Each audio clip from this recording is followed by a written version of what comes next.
Hi, I'm James McGuire, and on today's eSpeaks, we're talking about data and some of the challenges and issues around handling retail and customer data.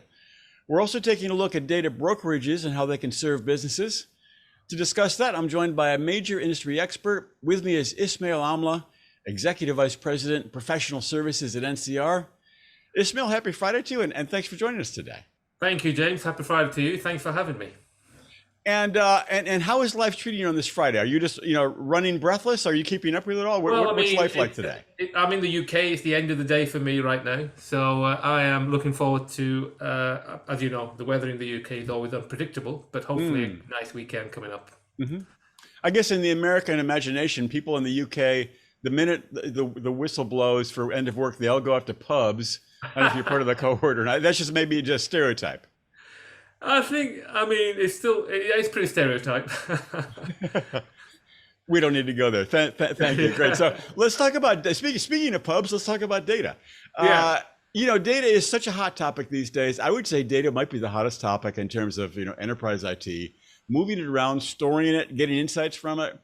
What is your sense of the trends that are driving the market now in terms of retail and customer data? I mean, and the big question is, are companies fully aware of how they're handling customer data? Yeah, I think data is the question. I don't know, somebody a little while ago said, data is the oil of this generation. And it is the same in any industry, whether we're looking at health and how do you customize particular care programs, whether you're looking at financial services or in fact in retail. And in retail, I think there's a big issue in that everybody from a supplier perspective is seeing a partial view of the customer. And everybody's fighting around who collects the data, how they get the data, who owns the data. And it is really becoming an edge of, competitive advantage. And something happened this week, I don't know whether you spotted it, which I thought was fascinating, in that Amazon, who everybody is jealous of with the size of data that they have, clearly have worked out that they would like to have data for their customers who shop elsewhere. And they rolled out basically a gift card for customers who uploaded their shopping receipts. Oh. So they could grab data of their shopping habits from elsewhere, not on the Amazon platform. And I think that is actually, if we needed a signal as to what's going on with the retailers' mindsets in trying to get hold of data and customers' data, I think that was one fantastic one. It's a fascinating news item. I had not heard that. So Amazon is realizing that not just their own sales data, but someone going to Target or to Walmart or some other online or real world retailer, they want to know all their customer shopping habits. They are voracious for data, which again, it points out exactly, data matters that much. Yeah, so you upload a receipt from a visit to a physical store and you get coupons, discount offers in the Alexa app. So it drives you to the Alexa app to do your shopping, and they get more data as a result of this transaction as well. But actually, although I think it's fascinating because it really, really reinforces this trend. The model isn't particularly unique because there are other apps like Receipt Pal or Fetch Rewards, which offer third-party coupons in exchange for data, and they then sell the data to brands. So this fight for customers' data has been going on for some time. And I think my view on this as it's developing, a little bit like financial services, is it will result in standards which will make the data open, but it will also result in governance where the data is borne by the individual. I think those are two or three big trends coming down the road. I get a sense in terms of the compliance issues. So you mentioned this, the privacy is that companies, it's sort of the Wild West in terms of companies being open with the data or companies actually respecting the privacy of the data. That's really the issue. Is that, am I correct in thinking that we are very much in the infancy of that world where companies fully respect the privacy of the data, or are companies better off than I'm thinking? I think that regulation at the European level around open data for banking, or even state level California regulation, is now dictating what the standards are going to be. But it is a little bit Wild West out there as you go geographically. But I think we're beginning to see standards, and of course, regulation always lags innovation, and we're seeing that here. But I think the idea of what GDPR and compliance means has been institutionalized and is being institutionalized, and we'll get more used to that. And I also think that the user is getting used to the fact that their data is valuable, and they will exchange it for something. And I think we're just at the beginning of that process. It seems like it's almost like the weak link in the chain is the consumer, and that it seems like the consumers are still not that concerned. I totally agree that they're more aware our data is worth something, we're willing to sell it, but I don't get a sense that consumers are generally staying up at night worrying about the privacy of their data so much. And of course, so the retailers are not so aware. Would you agree with that sense of the world? I think it depends. I think my age, every time something comes up which says we're going to use your data, I click yes and it moves on. I think the next generation and the millennials and maybe even Generation Z are very acutely aware of what's happening with their data, who's using it, how it might be customized. And so I think maybe there's a demographic difference in how the consumer is seeing the value of their own data. Mm-hmm. Well, what would you say needs to change the most about how customer data is handled? If you could sort of wave your magic wand and make it better, how can customers get better control? Well, so I think actually, I mean, I'm very passionate about the power being with the individual.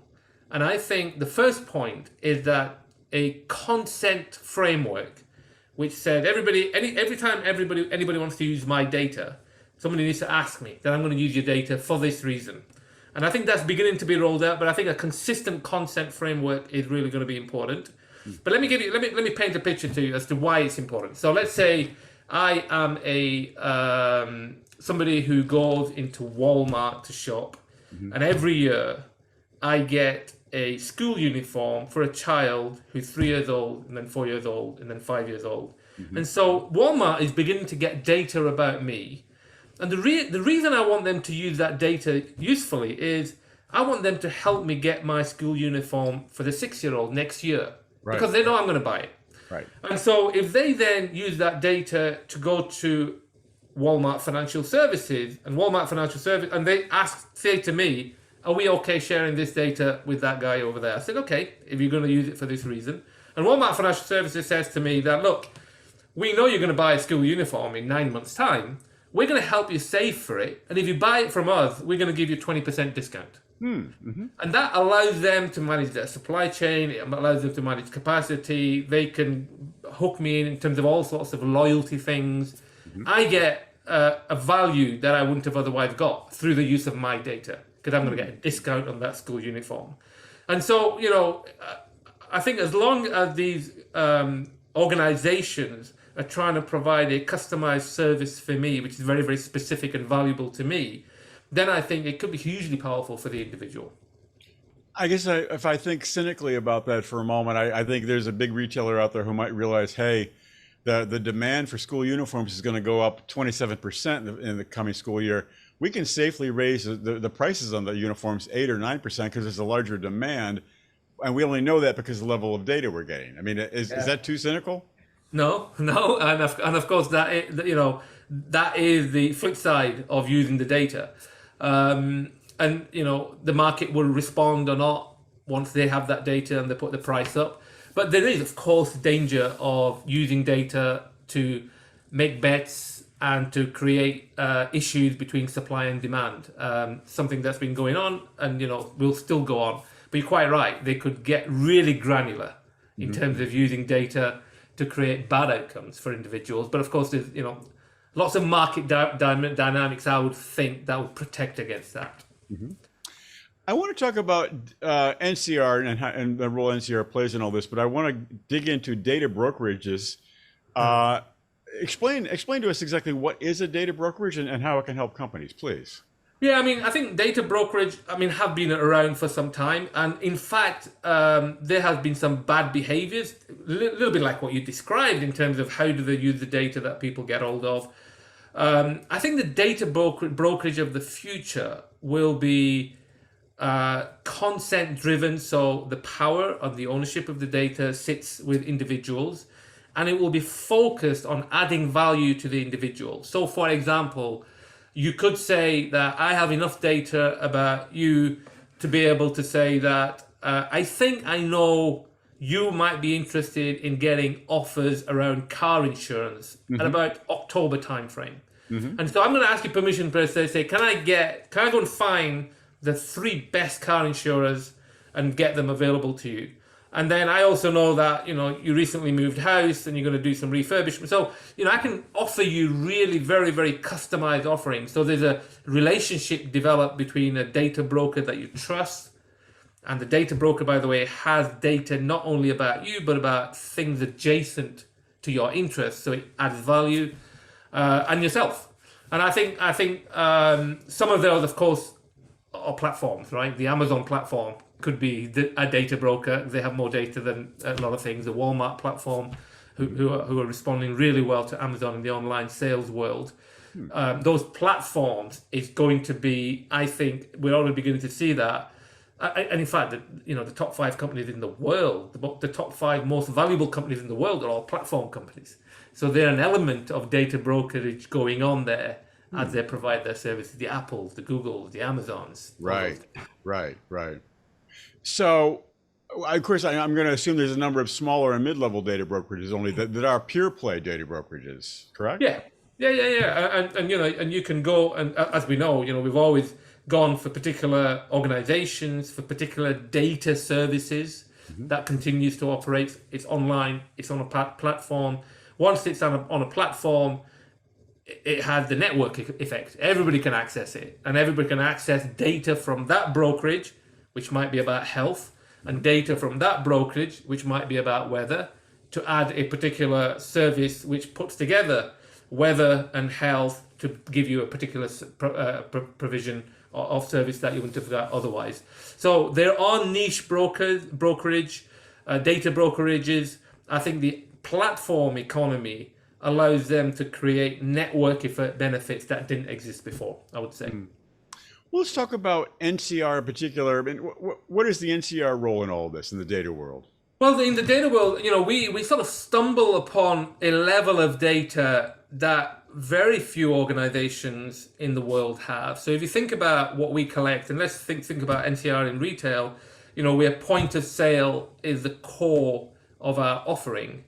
But the point of sale collects SKU level data, so very detailed data. So you can go to Starbucks and get a receipt which says coffee or Starbucks $3.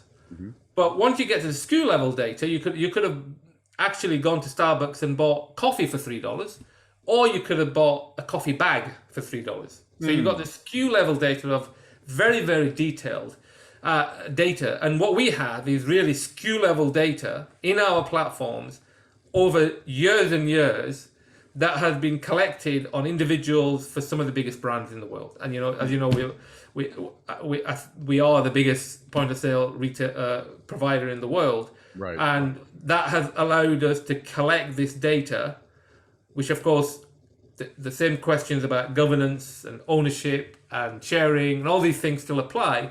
But we're sitting on a bulk of data that allows us to get very customized in terms of the sort of offerings that our clients, who are the retailers, can offer to their clients. Really, really interesting. So it's let's take for a moment. Let's look to the future of how retail data is handled and consumer data is handled.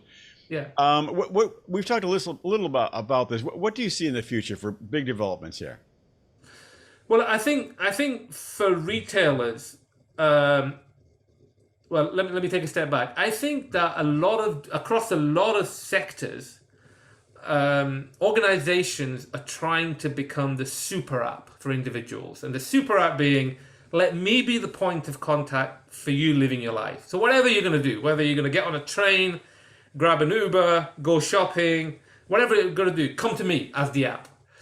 And I think the retailers will also be fighting for that position. Can they be the super app? Can they be the living app for consumers? And they have a good chance of being, because they have so much granular data potentially. And with the platforms that the Amazons and the Walmarts, as the Sainsbury's have created, they have the opportunity to plug into other platforms to provide life experiences. So, one example, I do some work in the retail sector. The retail industry, travel industry, transport industry, if you like, think about a passenger. But actually, when a passenger gets on a train, the passenger is thinking about not really going from A to B, but what they're going to do for the rest of the day, which means they've got to get to the station, they've got to travel, they've got to buy coffee, they've got to buy paper, potentially, they've got to buy something to eat, they've got to do something at the other end, maybe even come back. And rather than go on 5 apps to do that, do you go on the rail app? Do you go on the retail app? Do you go on the Uber app? They're all trying to be the super app. I think the retailers are going to be very firmly positioned to play that role as a super app. That is a fascinating idea. Let me make sure I understand the idea. So really, it's the idea of traveling between apps as a supplier or a retailer, so that you understand someone's data portrait beyond one retailer. You're actually sort of a meta handler of data. Am I understanding that correctly? I think that's the best way of putting it. Actually, that's a great way of putting it. You're the meta handler of data, and you remove the friction for an individual about having to go onto Uber, Amazon, Network Rail, etc., because you're handling that experience. And I think the retail, everybody will want to handle that experience, because if you own the experience, you can influence what the customer does. And I think the retailers will be fighting for their space in that. Are you saying that there are some companies that will emerge as those meta handlers? I mean, obviously we know the big companies, Google, Amazon, et cetera, are data platforms. But I mean, are other players angling to be that meta handler, so to speak? Yeah, I think everybody if you go on Uber today, you can go on Uber Eats, you can go Uber. So, you're already beginning to see patterns emerging of somebody who's got you with a relationship wanting you to do other things on your platform. And of course, as part of that, they might go to other platforms to provide that service. The biggest advantages right now are with the people who are putting in the huge investment in the platform, the Google, the Amazon, the Apples. But I think within the sectors, we're beginning to see, in the health sector, you're beginning to see super apps emerging, people who are trying to connect you between the doctor and the pharmacy and other information around weather, around demographics, and so on and so forth. So yeah, we're beginning to see some of the competition emerging in that space. I want to touch at least briefly on the idea of the metaverse. Obviously, it's a very hot concept these days. I know you've done some thinking about the metaverse. So where do you see the metaverse going, and when is it going to be real? Yeah, well, it's not real now. I think there's a lot of hype about it. But I think, like a lot of technology, it's never as quick as people are talking about, or as slow as the cynics are saying it's going to be, right? So you got to be ready for it. And I think if I relate it back to retail for a second, some of the luxury brands are already playing in that space, right? So we've got some of the luxury brands who allow you to go into the metaverse, and you've got the 3D experience. And of course, the virtual reality, the augmented reality has got to emerge and get more sophisticated than it is. Clunky right now. It's got to get more sophisticated than it is right now. But we are getting requests. And we're seeing requests for people to buy land on the metaverse, or to put an ATM on the metaverse. So someone wants to buy land in the metaverse? Yeah, for sure. Or buy land, put an ATM. Sports organization wants to buy land and build a virtual sports stadium, because the sports is going to be played there electronically. So there's a lot of activities. A little bit ahead of the curve, of course, for it to be widely accepted and used right now. But I would say to everybody I'm talking to, make no mistake, this is going to be the next generation of customer experience. So people should be trialing, piloting, testing, and seeing, how does my business model work in this world where people are comfortable being in the metaverse, transacting, living, socializing. It seems weird for you and I, because we live in the real world. Right. But there's a big push, big investment in that space, and I do see, as we go through this the 20s, I do see it becoming more and more relevant to us. That is fascinating. So we won't look back at that at 2022 and say, "Oh yeah, remember that silly fad about the metaverse?" Well, that sure did burn out. You think you feel firmly that it really will be Yeah, I do. more than real? Yes. Yeah, I do, because actually, a version of the metaverse has been talked about for at least a decade, right? Sure. We talked about all this stuff, and we still look back at that and say, how could we have imagined that could have evolved?